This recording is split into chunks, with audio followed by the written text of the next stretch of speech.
دیکھو اس قسم کے سوال نہ کیا کرو. اس قسم کے جو یعنی آپ سوال کرتے ہو کہ کیا آصف بن برخیہ جیسا عالم کو بعد میں پیدا ہو اس کو کتاب کا علم ہو. آپ لوگ پتہ ہے کیا کہتے ہو؟ یہ عالموں کے دل میں ہوس ڈالتے ہو کہ وہ دعویٰ کریں ہاں ہم ہیں. ایسا کام نہ کیا کرو. یہ بہت سے نوعیت کا علم ہے، بہت ساری.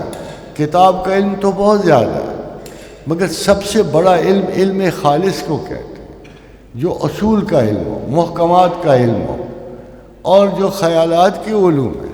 یعنی اگر آپ بیسٹ ایفرٹ کر سکتے ہو تو وہ عالم ہے جو نیات رسول کو پہچانتا ہے اور اپنی نیات کو ان نیات پہ استوار کرتا ہے، جو خدا کی عادات شریفہ کو جانتا ہے اور مائل ہے کہ میں اس کی طرح ہو جاؤں.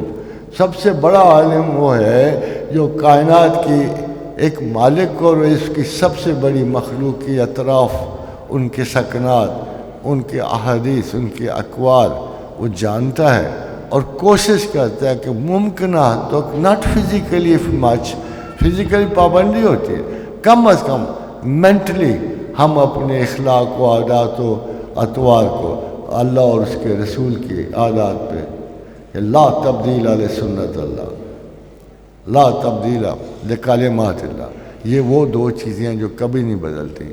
اور عالم وہ ہے جو ان تک شناسائی حاصل کرے. وما علینا الا البلاغ.